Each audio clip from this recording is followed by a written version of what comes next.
तो चलो अब स्टार्ट करते हैं प्रैक्टिकल पोर्शन अपने रूल्स के चैप्टर का।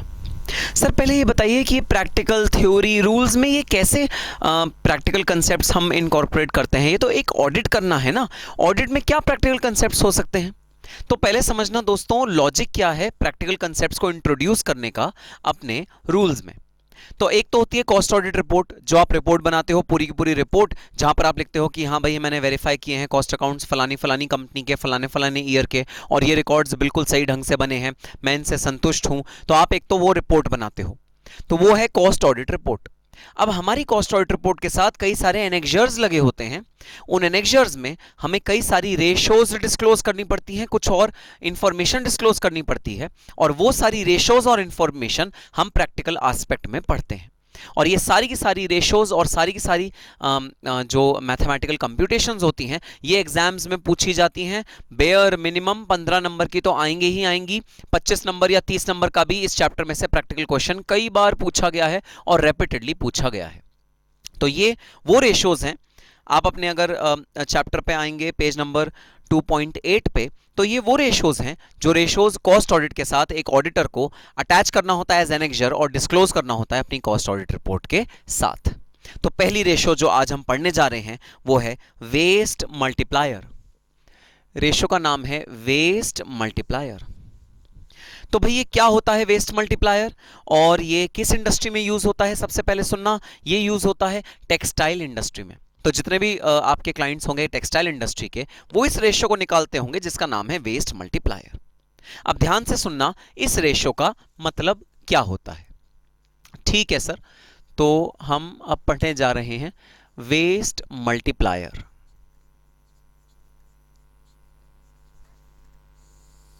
ध्यान से सुनना। तो मैं यहां पर ना एक प्रोसेस का इनफ्लो आउटफ्लो चार्ट बना रहा हूं। प्रोसेस का इनपुट, प्रोसेस का आउटपुट, ये यहां पर मैं लिखने जा रहा हूं।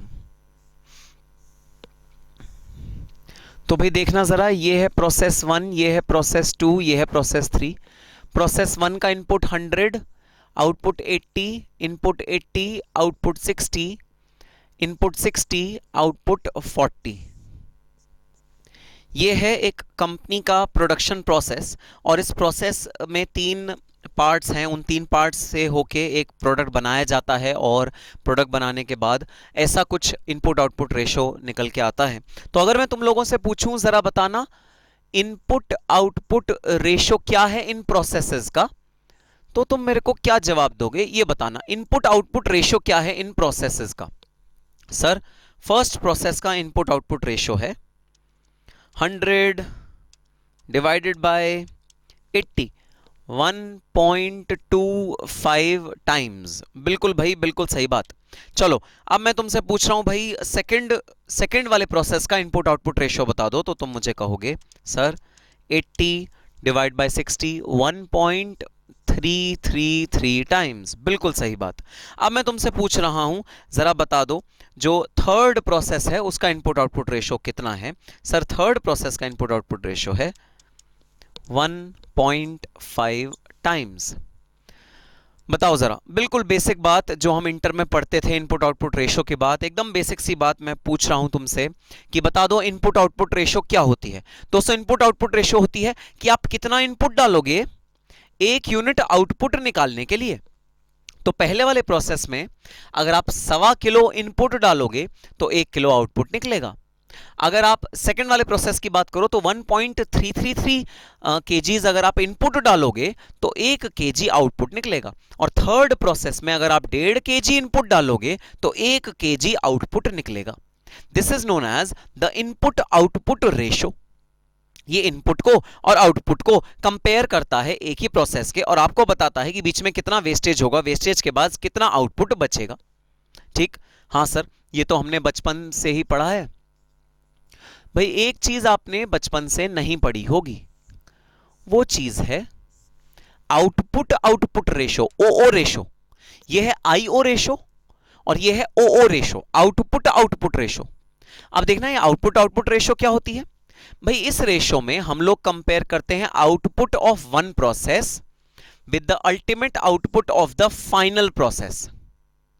तो मैं कंपेयर करूंगा 80 को 40 से, और आउटपुट आउटपुट रेशियो जो पहले प्रोसेस की आ गई वो आ गई 2। तो 80 आउटपुट अगर मुझे प्रोसेस 1 से मिलेगा तो 40 आउटपुट मुझको लास्ट प्रोसेस से मिलेगा। This is known as output output ratio. Output output ratio. अब बताना सेकंड प्रोसेस का आउटपुट आउटपुट रेशियो क्या होगा? हाँ सर, सेकंड प्रोसेस का आउटपुट आउटपुट रेशियो होगा 60 divided by 40, 1.5 output output ratio. मतलब सेकंड प्रोसेस से अगर मैं आउटपुट निकालूं 1.5 तो फाइनल प्रोसेस से आउटपुट मिलेगा 1.5 का ये मतलब। ठीक है सर, अब बता दो थर्ड प्रोसेस का आउटपुट आउटपुट रेशियो क्या होगा? हमेशा ऑलवेज थर्ड प्रोसेस का या फाइनल प्रोसेस का आउटपुट आउटपुट रेशियो रहेगा 1, क्योंकि 40 divide by 40 is equal to 1। So this is known as the output output ratio. Sir ये आउटपुट आउटपुट रेशियो किस काम आता है? हमें क्यों आउटपुट और आउटपुट को कंपेयर करना पड़ता होगा? दोस्तों हमको ये कंपेयर करना पड़ता होगा उन सिचुएशंस में जहां पर हम लोग अपने कुछ अनइम्पॉर्टेंट टास्क्स को आउटसोर्स कर देते हैं, अनइम्पॉर्टेंट प्रोसेसेस को आउटसोर्स कर देते हैं। फॉर एग्जांपल प्रोसेस 1, सपोज आप रुई में से, रुई में ना बीज होते हैं, बीज, सपोज आप रुई में से बीज निकालने का प्रोसेस 1 करते हो अपनी कंपनी में, आपकी garments manufacturing textile manufacturing company है और आप रुई में से बीज निकालते हो। भाई रुई में से बीज तो कोई अनपढ़ आदमी भी निकाल देगा, तो क्यों ना आप प्रोसेस 1 को आउटसोर्स कर दो, किसी और को दे दो। और अगर आप प्रोसेस 1 किसी और को आउटसोर्स कर दोगे, उसको बोलोगे भाई मुझे तुम बीज निकाला हुआ प्योर रॉ रुई दे दो, तो वो आदमी कहेगा हाँ सर ठीक है, आप बताओ आपको कितनी रुई चाहिए।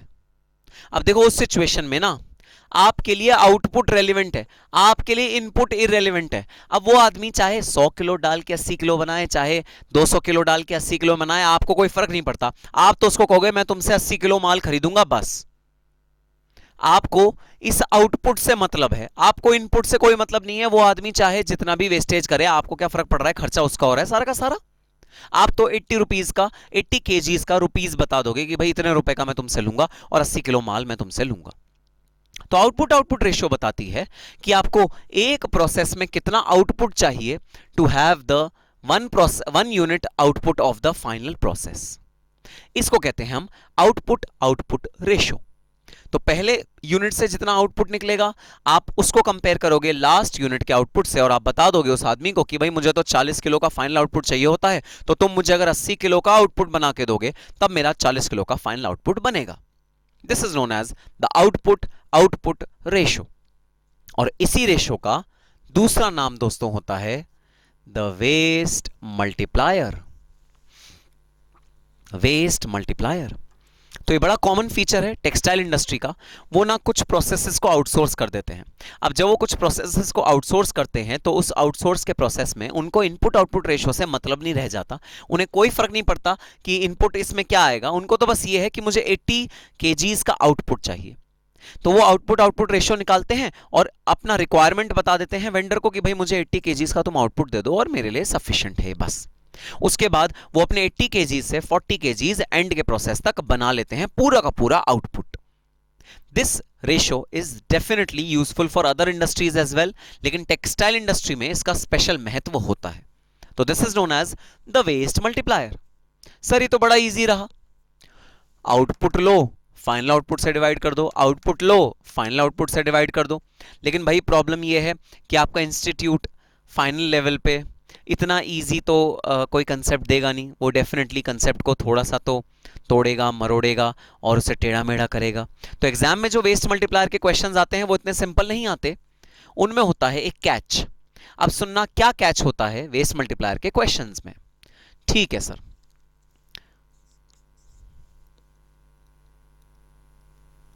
भाई 100 यूनिट आया इनपुट और 80 यूनिट आया आउटपुट, फिर क्या हुआ? 70 यूनिट आया इनपुट और 60 यूनिट आया आउटपुट, फिर क्या हुआ? 60 यूनिट आया इनपुट और यहां पर 80 यूनिट गया इनपुट। मैंने क्वेश्चन को थोड़ा सा कर दिया है चेंज। तो मैंने 100 यूनिट का इनपुट लिया, 80 का आउटपुट निकाला, 70 का इनपुट लिया, 60 का आउटपुट निकाला। अरे सर ये 10 यूनिट का क्या हुआ? सर 10 यूनिट कहां गए? भाई ऐसा हो सकता है आपने 10 यूनिट अपने गोडाउन में रख लिए हो, या फिर उन 10 यूनिट को बाहर मार्केट में बेच दिया हो, किसी को अर्जेंट रिक्वायरमेंट हो, आपने वो बेच दिया हो, या आपने गोडाउन में रख दिया हो, आपने बोला हो नहीं अभी इस प्रोसेस 2 में मैं प्रोसेसिंग नहीं करूंगा क्योंकि आउटपुट की जरूरत नहीं है प्रोसेस 2 में, तो आपने रोक लिया हो बीच में मटेरियल, आपकी इन्वेंट्री बन गई हो, तो इसलिए ये 80 70 हो ऐसा हो सकता है। और 70 से कितना आउटपुट आया? 60। अच्छा फिर सर ठीक है कम हो गया तो समझ में आता है, सर ये ज्यादा कैसे हो गया? ज्यादा का भी सेम लॉजिक, दो रीजन हो सकते हैं। आपके पास क्लोजिंग स्टॉक पड़ा था, इन्वेंट्री पड़ी थी, आपने वो इन्वेंट्री यूज कर ली 20 एडिशनल, या फिर आपने बाजार से खरीदा, आपको पता था प्रोडक्ट प्रोसेस 3 में आपको ज्यादा आउटपुट की जरूरत है, आपने बाजार से और मटेरियल खरीदा 20 kg का और आपने यहां पर इंट्रोड्यूस कर दिया।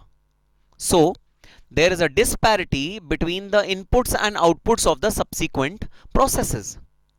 ये आपने दो प्रोसेसेस के बीच में जो कनेक्शन होता है ना, कनेक्शन, ये कनेक्शन होता है भाई, कनेक्शन, आपने कनेक्शन तोड़ दिया।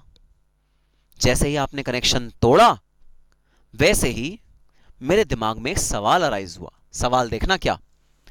अरे भाई ये चेंज होने के बावजूद भी जो आउटपुट आउटपुट रेशियो है वो तो 2 ही रहेगा। क्यों?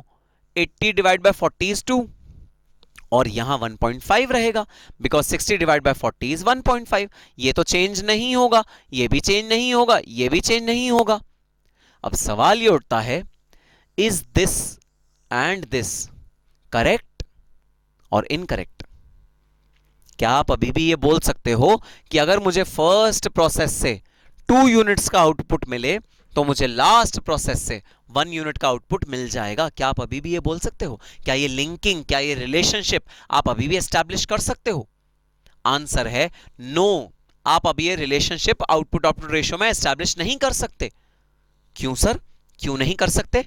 अरे भाई तुमने यहां पर ये लिंक तोड़ दिया है, हमेशा हमेशा के लिए तोड़ दिया है, ये लिंक रहा ही नहीं।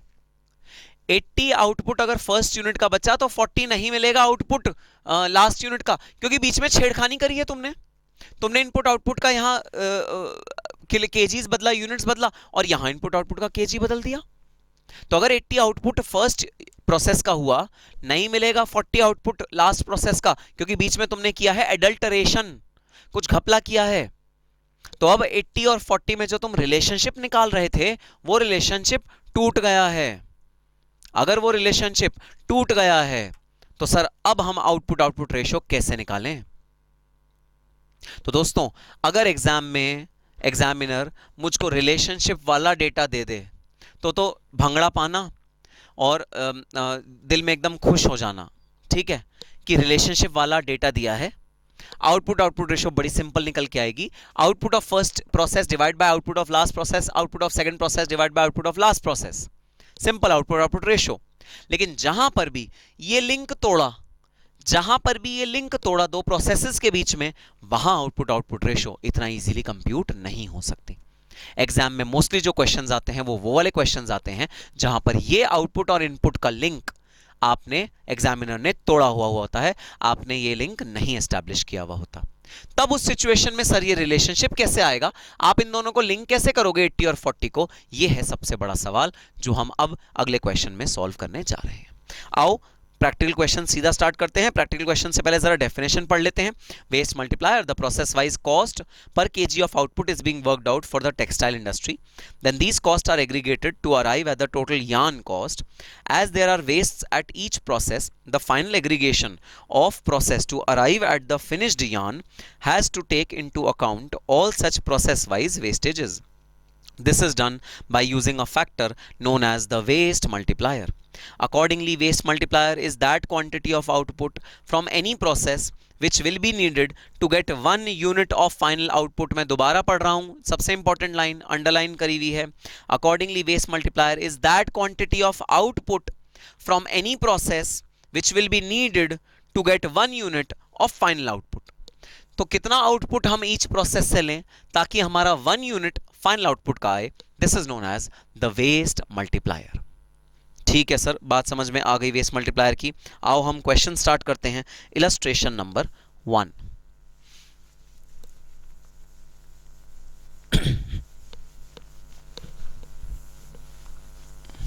इलस्ट्रेशन नंबर 1 कहता है the following details of process wise input and output are taken from cost accounting records of Sunny Cotton Mills limited.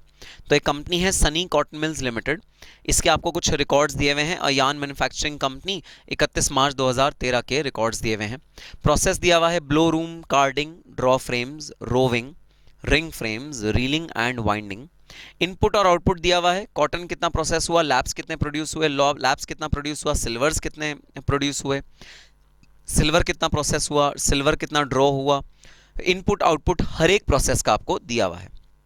Required calculate the process wise waste multiplier factor for the year ended 31 March 2013। तो आपको waste multiplier factor compute करके लाना है। ठीक है sir, बात समझ में आ गई। आओ स्टार्ट करते हैं। Illustration number 1।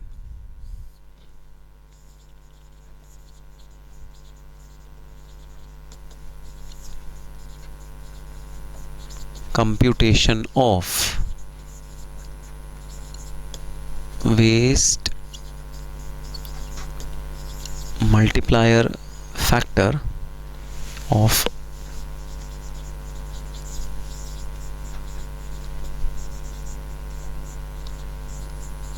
Sunny Cotton Mills Limited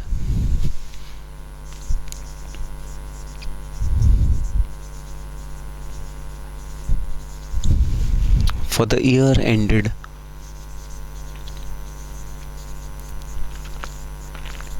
March 31st 2013। हमें निकालना है वेस्ट मल्टीप्लायर फैक्टर। यहां मैं लिखूंगा सारे प्रोसेसेस। यहां आएगा इनपुट,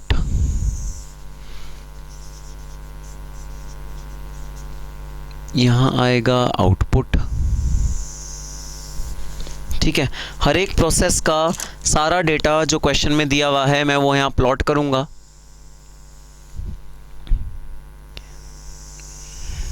यहां आया loss in terms of percentage, यहां आया output in terms of percentage, और लास्ट कॉलम में आया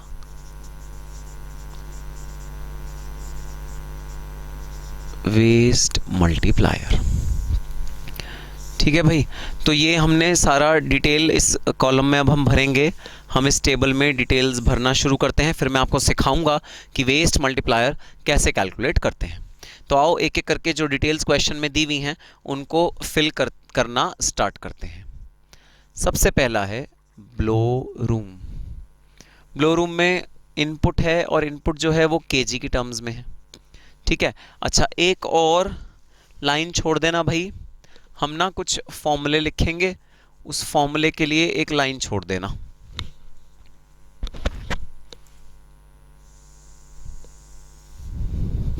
तो ये है ए कॉलम, ये है बी कॉलम, ये है सी कॉलम। तो सबसे पहला प्रोसेस है ब्लो रूम, सेकंड है कार्डिंग, फिर है ड्रॉ फ्रेम्स, फिर है रोविंग, फिर है रिंग फ्रेम्स, रिंग फ्रेम्स के बाद है रीलिंग एंड वाइंडिंग।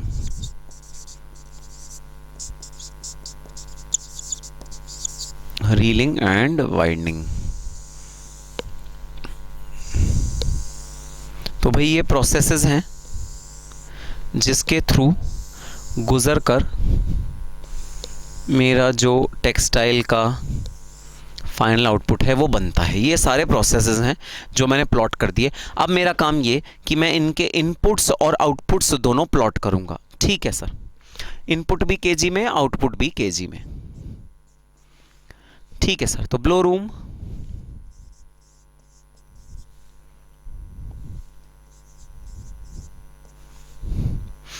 आउटपुट है 4258270 427 74360।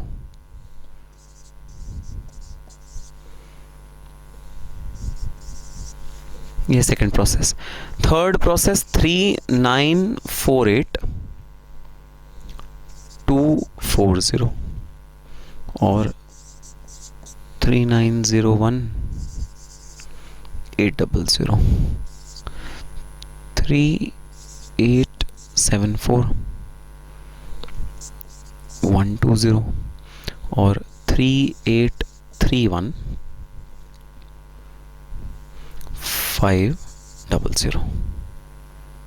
ठीक है सर। 3911640 और 3641740। फिर है 3635400 और है 3580880। तो भाई पूरा डेटा मैंने प्लॉट कर दिया है इस टेबल का। इनपुट प्लॉट कर दिया है, आउटपुट प्लॉट कर दिया है, दोनों चीज़ें प्लॉट कर दी हैं। सारे के सारे जितने भी हमारे प्रोसेसेस हैं उन सब की सारी इनपुट आउटपुट मैंने प्लॉट कर दी हैं। अब भाई फिंगर्स क्रॉस करो, भगवान जी का नाम लो और भगवान से प्रार्थना करो, हे प्रभु काश तुम सबके इनपुट्स आउटपुट्स में पैरिटी बना के रखना, सिंक्रोनाइजेशन रखना, ताकि हम वेस्ट मल्टीप्लायर को इजी वे में निकाल सकें। भगवान प्लीज इस क्वेश्चन में इनपुट आउटपुट में किसी भी तरह की दो डिफरेंट प्रोसेसेस में डिस्पैरिटी मत रखना, दोनों को इक्वल रखना, अनइक्वल मत रखना। चलो प्रार्थना करी तुमने भगवान से और देखना शुरू किया। भाई ब्लो रूम का इनपुट है 46,72,560 और ब्लो रूम का आउटपुट है 42,58,270। अब ब्लो रूम से जब आउटपुट इनपुट में जाता है अगले प्रोसेस के जो कि कार्डिंग है, तो ये बन जाता है 4274360। शिट, हमारी प्रार्थना स्वीकार नहीं हुई। हमारे इनपुट और आउटपुट में फर्क है सब्सीक्वेंट प्रोसेस के। आउटपुट था 4258270 और इनपुट है 4274360। मतलब जरूर कुछ मटेरियल आपका गोडाउन में पड़ा होगा जिस मटेरियल को आपने इस प्रोसेस में यूज किया है, या फिर आपने बाजार से नया मटेरियल खरीद के लाया है और इस वाले प्रोसेस में डाला है। ओफो सर। चलो अगला देखते हैं। 39,76,400 is the output of carding, but the input of draw frame is 39,48,250. Again इन दोनों में डिफरेंस है। 39,01,800 और 38,74,120, 38,31,500 और 39,11,640। सर बिल्कुल भी सपना पूरा नहीं हुआ, बिल्कुल भी भगवान ने हमारी नहीं सुनी और डिस्पैरिटी दे दी। अब सुनना जरा ध्यान से। सपोज अज्यूम करो ये डिस्पैरिटी ना होती। अगर ये डिस्पैरिटी ना होती तो ये दो कॉलम बनाने की जरूरत ही ना होती, ये दो कॉलम तुम नहीं बनाते और सीधा वेस्ट मल्टीप्लायर पे आ जाते और तुम पता है सीधे से क्या करते, this divide by this, this divide by this, this divide by this, this divide by this, this divide by this. Simple, बात खत्म। अगर डिस्पैरिटी ना होती तो ये दो कॉलम की जरूरत ही ना पड़ती और हम इजीली अपना आंसर निकाल लेते वेस्ट मल्टीप्लायर का। लेकिन सर लाइफ इतनी इजी नहीं है। फाइनल सीएमए का है, इसके बाद तो हम प्रोफेशनल बन जाएंगे और प्रोफेशनल का मतलब है आपके पास अथॉरिटी आ जाएगी, पावर आ जाएगी। तो यूं ही तो हम आपको प्रोफेशनल बनने नहीं दे सकते, हमें जरूर आपसे हार्ड वर्क कराना पड़ेगा, बहुत ज्यादा आपसे मेहनत करानी पड़ेगी प्रोफेशनल बनाने के लिए। आओ जरा स्टार्ट करते हैं। क्या प्रोसीजर होगा इस केस में जब डिस्पैरिटी है इनपुट आउटपुट में, क्या प्रोसीजर होगा इसको वेस्ट मल्टीप्लायर को निकालने का। आओ लॉस परसेंटेज फॉर्म में निकालते हैं। लॉस परसेंटेज फॉर्म से मेरा मतलब यह है कि कितना लॉस हुआ इस इनपुट को आउटपुट में कन्वर्ट करते हुए। फॉर्मूला देखना जरा। मैं लॉस का परसेंटेज निकाल रहा हूं, कितना लॉस हुआ sir, B input minus output divide by B input. इससे ना लॉस का परसेंटेज आएगा, हाँ सर, इससे लॉस का परसेंटेज आएगा। आओ ज़रा लॉस का परसेंटेज निकालने की कोशिश करते हैं। 4672560 माइनस 4258270।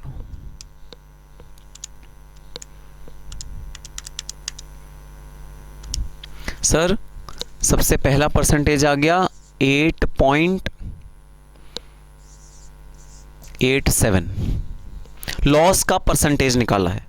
ठीक है सर, आओ दूसरा कंप्यूट करते हैं। 4274360 माइनस 3976400 डिवाइड बाय 4274360। सर दूसरे का आंसर आया 6.97। अब आ जाओ तीसरा देखते हैं।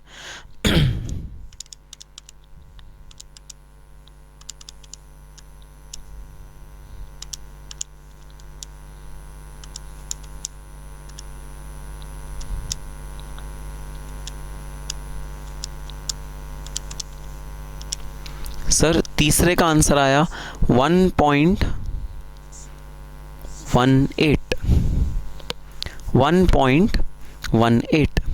अब आओ चौथे प्रोसेस का देखते हैं, चौथे प्रोसेस का क्या हुआ।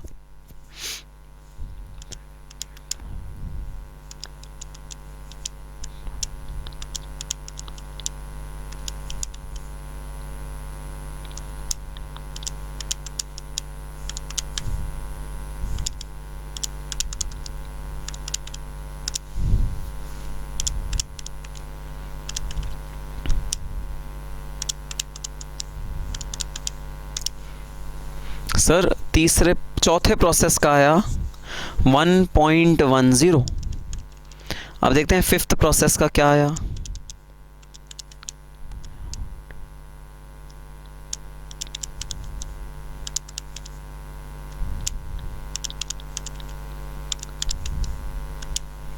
सर फिफ्थ प्रोसेस का आया 6.90।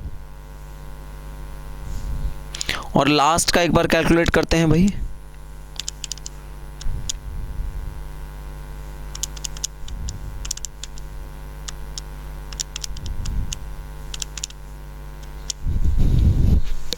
$1.50।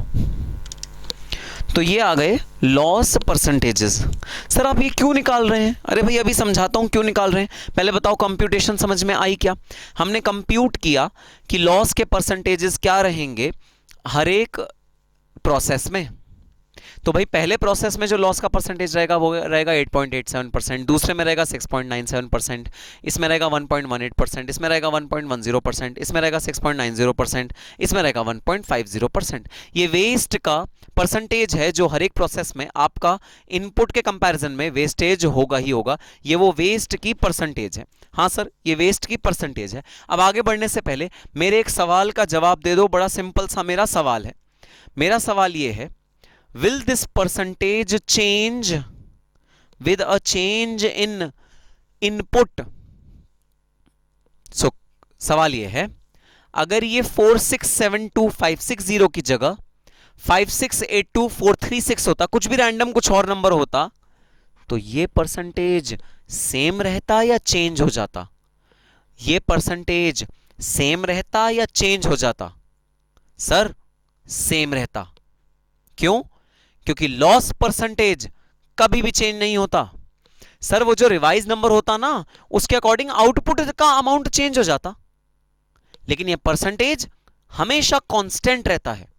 जब भी आप इनपुट पे लॉस लेते हो तो वो लॉस की परसेंटेज हमेशा कांस्टेंट रहती है, वो कभी भी चेंज नहीं होती है। So the loss percentage always remains the same, उसमें कोई भी चेंज नहीं आता। चेंज किस में आता है? आउटपुट में आ जाएगा। अगर आप इनपुट को चेंज करोगे आउटपुट में आ जाएगा। तो आप जो रिवाइज्ड इनपुट लिखोगे उसको माइनस कर दोगे 8.87%, तो आपका रिवाइज्ड आउटपुट आ जाएगा। लेकिन सर इस परसेंटेज में कभी भी चेंज नहीं आता। लॉस परसेंटेज एक प्रोसेस की हमेशा कांस्टेंट रहती है, उसमें कभी भी चेंज नहीं आता। लॉस तो वही होगा ना, चाहे आप यहां पर 100 यूनिट इंट्रोड्यूस करो तो 8.87 यूनिट्स का लॉस होगा। 200 इंट्रोड्यूस करो तो 8.87 मल्टीप्लाई बाय 2 का लॉस होगा। तो परसेंटेज कभी भी चेंज नहीं होगा, आउटपुट चेंज हो जाएगा डिपेंडिंग अपॉन द इनपुट। बिल्कुल सही बात सर, हमें समझ में आ गई आप क्या कहने की कोशिश कर रहे हो। So this column will remain constant irrespective of the input. Input में कुछ भी डालूंगा, लॉस के परसेंटेज में कोई भी फर्क नहीं पड़ेगा। बिल्कुल सही बात। अब देखो मैं तुमसे कह रहा हूं जरा आउटपुट निकाल दो। आउटपुट क्या होगा सर? आउटपुट आपको निकालना है 100% का बेस लेके, ठीक है? 100% का बेस लेके आप निकालोगे आउटपुट। 100% का बेस लेके मतलब सर, तो सर अगर यहां पर 100% होता इनपुट तो आउटपुट कितना होता, हमें ये कंप्यूट करना है। मतलब बेसिकली 100% माइनस 8.87% निकालना है, मतलब आउटपुट निकालना है। ठीक है सर, ये तो निकल जाएगा 91.13। 91.13 फॉर्मूला होगा इनपुट माइनस डी। आपने जितना भी इनपुट डाला उसको मैं माइनस कर दूंगा डी से, तो वो बन जाएगा आपका output of a particular process. तो अगर आपने यहां 100% डाला और 8.87% यहां पर लॉस हो गया, नॉर्मल लॉस, तो आउटपुट क्या बन गया 91.13। अब जरा सुनना ध्यान से, अगर अगले प्रोसेस में मैंने 91.13 डाला, अगर अगले प्रोसेस में मैंने 91.13 डाला, तो बताना जरा कितना आउटपुट बनेगा? सर आउटपुट बनेगा 91.13 मल्टीप्लाइड बाय 6.97%। ये तो होगा लॉस, ये है input. Input minus loss is equal to the output. Naturally भाई मैं क्या करने की कोशिश कर रहा हूं, मैं करने की कोशिश कर रहा हूं इस आउटपुट और इस इनपुट को पैरिटी दिलाने की कोशिश कर रहा हूं, एक रखने की कोशिश कर रहा हूं। अगर मैं ये काम यहां से करने की कोशिश करता तो रिजल्ट गड़बड़ आ रहे थे। तो मैंने क्या किया, मैंने इस इनपुट को सेम रखा। अब मैं आगे भी सेम लेता हुआ जाऊंगा। कैसे? इसका आउटपुट आया 9.13। अगर ये 9.13 एज इट इज इनपुट बन जाए अगले यूनिट का, कार्डिंग का, अरे भूल जाओ 4274360 इनपुट है। इनपुट ये नहीं है, इनपुट है 91.13। तुमने खुद बताया था इनपुट अगर चेंज हो भी गया तो ये परसेंटेज नहीं चेंज होगी। परसेंटेज नहीं चेंज होगी तो परसेंटेज को मैं सेम किसी और इनपुट पे मल्टीप्लाई करूंगा तो आउटपुट निकल के आएगा। तुमने खुद ये बात बोली थी। हाँ सर बोली थी। तो बताओ इस यूनिट का, इस प्रोसेस का आउटपुट कितना निकल के आया है? आओ देखते हैं। 91.13 मल्टीप्लाइड बाय 6.97% माइनस 91.13, आउटपुट निकल के आया 84.78। अब देखना 84.78, इस 84.78 को मैं इनपुट ट्रीट कर रहा हूं अगले प्रोसेस का, और अगले प्रोसेस का वेस्ट इससे माइनस करने की कोशिश कर रहा हूं। तो देखना ये है इनपुट, इनपुट माइनस मैंने वेस्ट को माइनस कर दिया। इनपुट माइनस वेस्ट, वेस्ट कैसे निकल के आया? D multiplied by input. जो भी डी है परसेंटेज फॉर्म में मल्टीप्लाइड बाय इनपुट। अच्छा बताओ क्या आया? Sir 84.78 multiply by 1.18 minus 84.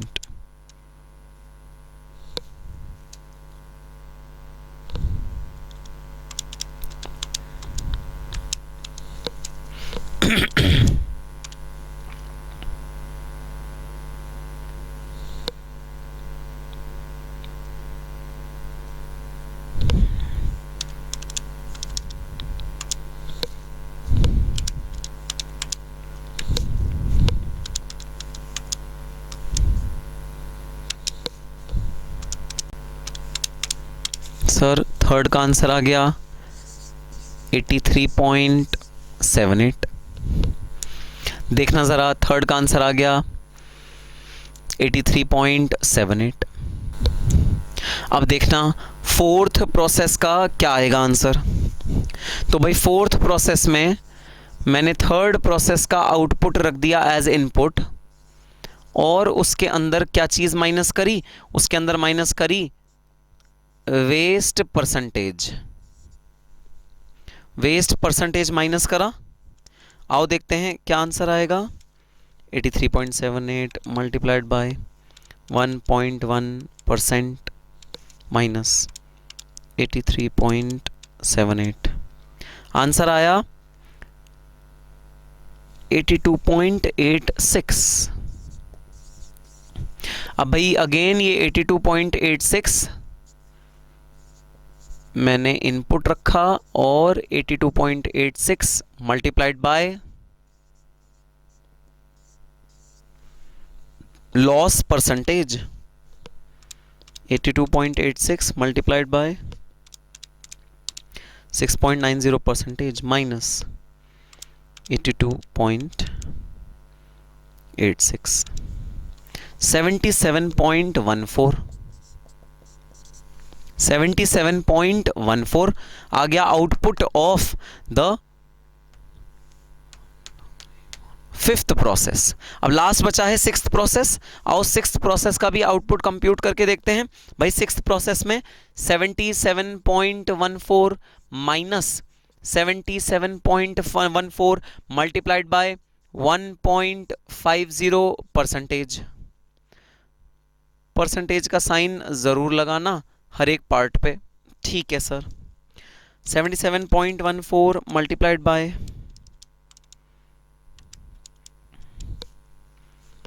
1.5% minus 75.98, ये आ गया 75.98। ठीक है सर, देखो जरा कैलकुलेशन समझ में आई क्या। भाई क्या करने की कोशिश की जा रही है, करने की कोशिश ये करी जा रही है कि जो आउटपुट और इनपुट हो दो प्रोसेसेस का वो कॉमन हो जाए, ताकि इनके बीच में रिलेशनशिप एस्टैब्लिश हो जाए।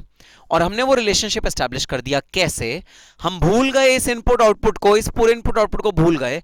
हमने एज्यूम किया अगर 100 इनपुट डाला तो कितना आउटपुट आया, वही आउटपुट अगर अगले में डाला तो कितना आउटपुट आया, और सो ऑन हम करते चले गए। हम भूल गए कि हमारा इनपुट आउटपुट रेशो क्वेश्चन में दिया हुआ है। हमने उसको इनपुट आउटपुट को एक्चुअल नहीं लिया, हमने अपनी मर्जी से इनपुट आउटपुट बनाया, सिंपल सी बात। और क्योंकि रेशो निकालनी है, कोई फर्क नहीं पड़ता कि हम 100 की बेसिस पे रेशो निकालें या 46 लाख के बेसिस पे रेशो निकालें, अरे रेशो तो सेम ही होती है। 100 डिवाइड बाय 50 करोगे तो सेम आंसर आएगा जितना 1 लाख डिवाइड बाय 50,000 करोगे, आंसर तो सेम आएगा। तो हमने बेसिकली क्या किया, हमने इनपुट और आउटपुट को सेम रख दिया। हमने एज्यूम किया अगर इनपुट 100 होगा फर्स्ट पार्ट में तो आउटपुट कितना होगा, और आउटपुट को फिर हमने अब हम कंपेयर कर लेंगे दो आउटपुट्स को एक साथ, क्योंकि अब कंपैरिजन पॉसिबल है, जो कि कंपैरिजन पहले पॉसिबल नहीं हो रहा था हमारे लिए। तो देखना ये आ गई पैरिटी। पैरिटी माने अब ये आपस में कंपैरेबल हैं, ये और ये आपस में कंपैरेबल हैं, ये सारे आपस में कंपैरेबल हैं, क्योंकि आपने 91.13 को यहाँ आउटपुट की इनपुट की तरह लिया, 84.78 को यहाँ इनपुट की तरह लिया, 83.78 को यहाँ इनपुट की तरह लिया, 82.86 को यहाँ इनपुट की तरह लिया, सेम इनपुट ले लिया, पैरिटी कर दी। बस अब अगर वेस्ट मल्टीप्लायर निकालना चाहें तो बताना कैसे निकल के आएगा। 91.13 डिवाइड बाय 75.98, 84.78 डिवाइड बाय 75.98,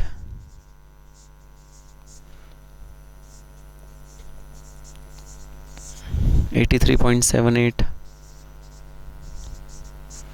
82.86,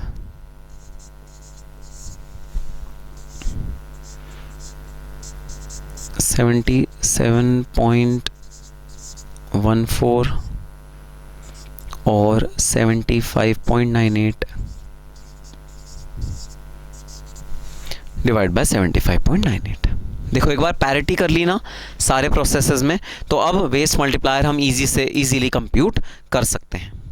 आओ ज़रा सारे वेस्ट मल्टीप्लायर कंप्यूट करते हैं। ये है F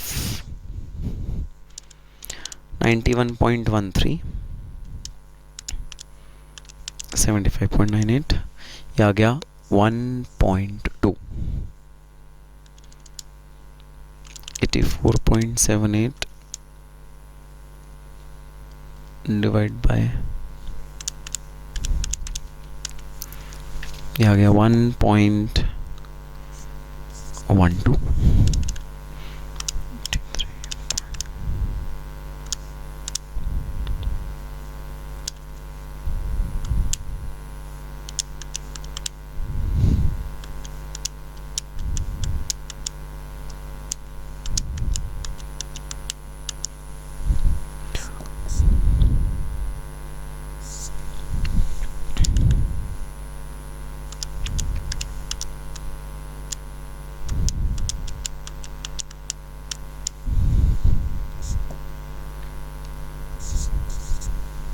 1.09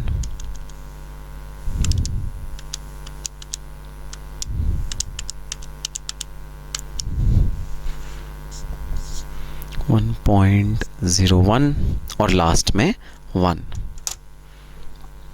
तो भाई अब अगर हमसे कोई पूछे कि बता दो ज़रा प्रोसेस वाइज वेस्ट मल्टीप्लायर क्या होंगे इस वाले सिचुएशन में, तो हमने कंप्यूट कर दिया कि भाई प्रोसेस वाइज वेस्ट मल्टीप्लायर होंगे।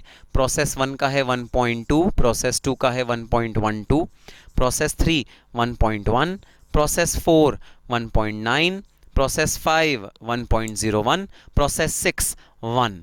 These are the waste multiplier. अच्छा ये बताते क्या हैं आपको, जरा ये भी बताओ इनका इंटरप्रिटेशन क्या निकलेगा अगर कोई पूछे इसका मतलब क्या है।